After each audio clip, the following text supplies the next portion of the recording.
오늘은 좀 늦게 산에 올라옵니다. 어제 이래저래 잠이 안 와서 좀 늦잠을 잤거든요. 그래 아침에 작은 이것저것 조금 하고 산에 올라왔는데요.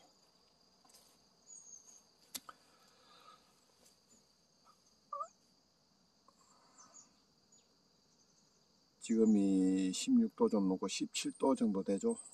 시간이 흘렀으니까 아마 16도 가까이 떨어졌을 겁니다. 그죠? 아침 온도가. 오랜만에 햇볕이 확 나는 것 같습니다. 여기는 보면요, 지금 여기 아침에 이 해가 정면으로 보이니까는 여기는 남서사면입니다.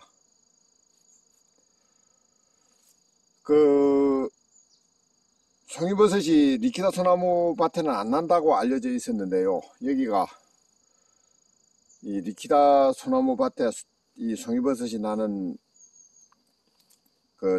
것으로 최초로 학계에 보고된 곳입니다. 제가 처음 송이 사업을 하면서 리키다 소나무 밭에는 송이가 안 난다고 되어 있거든요. 송이버섯 책에. 그래서 여기 가끔 이 육송이 서가 있으니까 이 리키다 소나무를 전부 베내려고 했었던 곳입니다. 그러면 큰일 날 뻔했죠.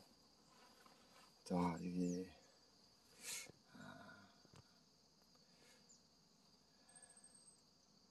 이 거미줄이 보이시나요? 빛이 살 남반살 돼갖고요. 이렇게 이게 아침에 보면 참 보기가 좋은데 카메라에는 잘 안 담깁니다. 그리고 여기 조금 위에 또 지중 온도를 한번 관찰로 하겠습니다.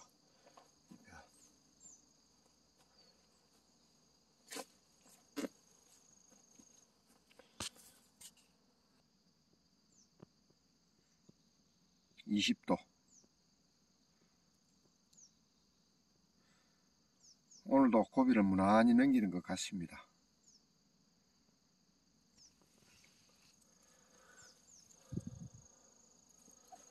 지금까지 송이버섯이 풍년이 되는 조건에 대해서 제 나름대로 말씀을 드렸고요. 이제 송이버섯이 나는 장소에 대해서 말씀을 드려볼까 합니다.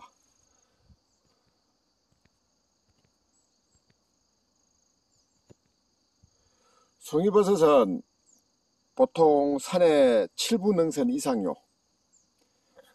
소나무숲, 남서향의 소나무숲에서 송이버섯이 많이 납니다.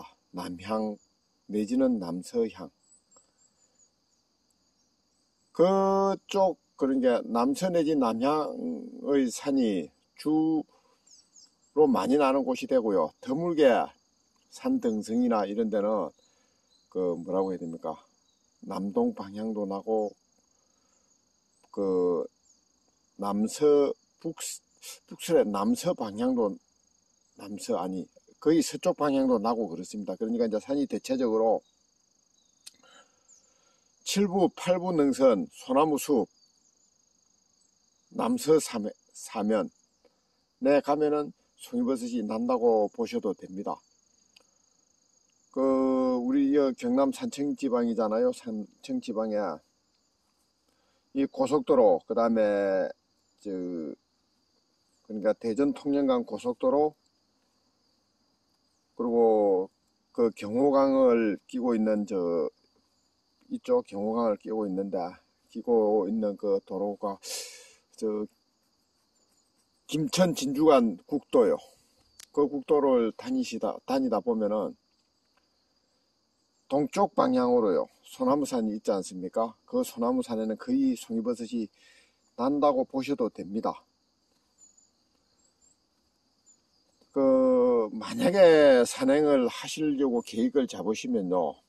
제발 관리하는 산에는 들어가지 말아 주실 것을 부탁드립니다. 이 관리하는 산 이제 송이 따러 가시는 분들은 재미로 들어가실 수도 있지만은 그 산을 관리하시는 분은 생업이거든요. 뭐 저 같은 경우도 여기 송이 사업을 처음 시작하고 나서 참 송이 무척 많이 잃어버렸습니다. 그래가지고 또 송이 따로 들어오는 사람 잡아가지고 파출소 경찰 부르고 순경 부르고요. 뭐 초창기에는 뭐 참 자주 많이 잃어버리고 그러고 경찰도 자주 불러 올렸습니다. 뭐 많이 잡기도 하고요. 그래가지고 뭐 결국 이 동네 주민이 돼가지고 대부분 동네 주민이었죠. 그냥 합의를 보고 그냥 넘어갔는데요. 제가 참 나쁜 사람이 됐습니다.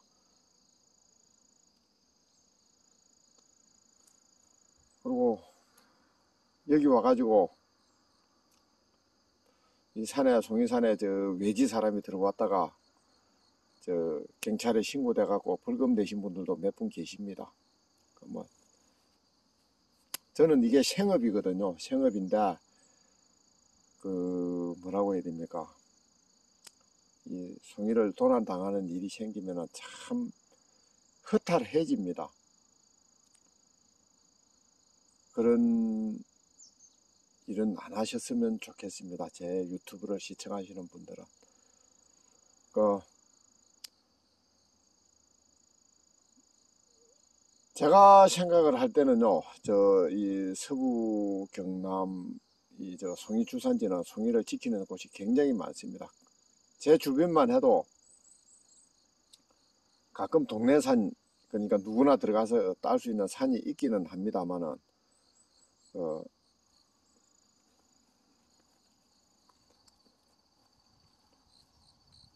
대부분 지키는 산이거든요. 그리고 이제 지금 여기 철조망 있죠. 할 수 없이 철조망을 쳤습니다. 뭐 행정에서 지원도 받고 그래 가지고 철조망을 쳤는데 제일 처음에 여기 이 밖에 보이시나요? 원형 철조망을 쳤었거든요. 원형 철조망을 쳤다가 여기 또 능형망을 또 막았습니다. 이게 참 할 수 없이 막았거든요. 이런 어떻게 보면은 참 쓸데없는 수고를 하는 거죠. 이런 일이 안 생겼으면 좋겠고요. 안 생기도록 하셨으면 좋겠습니다.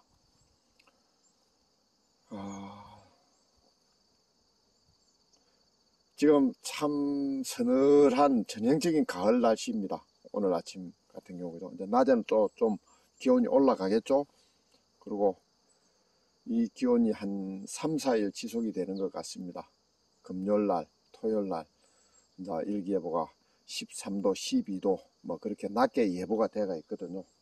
그러면은 지중 온도가 19도 이하로 내려가지 않을까 생각을 합니다. 그러면 지중 온도가 19도 이하로 내려가면은 그 이제 지온이 올라가는 걸 방지를 해야 되죠. 그러면 이제 간수를 해야 되는데 간수를 어떻게 하는 게 효과적으로 지온이 올라가는 걸 막을 수 있을까? 그거는 좀 더 연구를 돼 봐야 됩니다.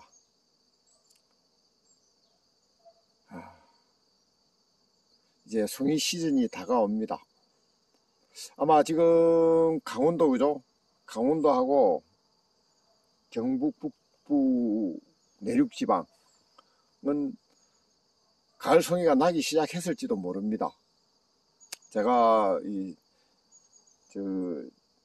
제 나름대로 이 온도를 관찰을 하면서 전국의 일기예보를 신경을 쓰는데 태풍이 일주일 전에 거의 며칠 상관으로 두 개가 왔다 갔잖아요. 태풍 하이선하고 그 하이선 앞에 태풍 이름이 뭐죠? 그렇게 두 개가 왔다 갔는데 그때 태풍이 지나간 위치가 참 애매하거든요. 그래가지고 그 지역의 기온이 어떻게 변했는지 전혀 가늠을 할 수가 없어가지고 다른 지역의 송이버섯 작황에 대해서는 저는 이제 더 이상 얘기를 안 하려고 그럽니다.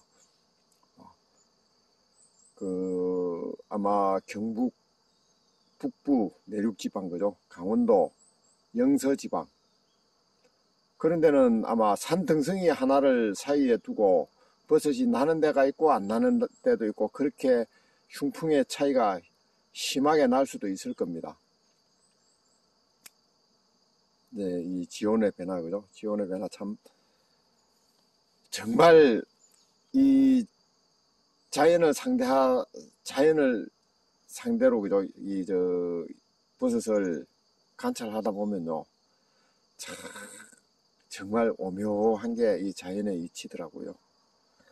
정말 이해가 되지 않는 그런 변화가 많이 있었습니다. 그렇기 때문에 다른 지역의 송이버섯 작황에 대해서는 올해는 그 예상을 하지 않겠습니다.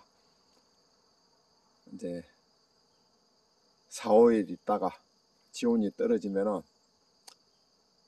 그때 비가 좀 많이 오면서 지온이 떨어졌으면 좋겠습니다. 왜 그러느냐 하면은, 찬비가 내리면서 지온이 떨어지면요, 17도까지 뚝 떨어지거든요. 그러면은 낮에 좀 웬만큼 기온이 올라가도 지온이 다시 19도 이상으로 상승을 안 합니다. 그러면은 송이가 풍년이 될 확률이 아주 높아지거든요. 그래서 그렇게 되기를 많이 바라고요. 그러니까 이제 지금 이때 시기에 그 태풍이 와가지고 대한해협을 통과하면서요, 찬비를 많이 내려준다면은 송이버섯이 진짜 대풍이 될 수도 있는 거죠. 그래서 이 태풍이 어떻게 오느냐, 어느 시기에 어느 방향으로 가느냐에 따라서 송이버섯 작황에 긍정적으로 작용을 할 수도 있고 부정적으로 작용을 할 수도 있습니다.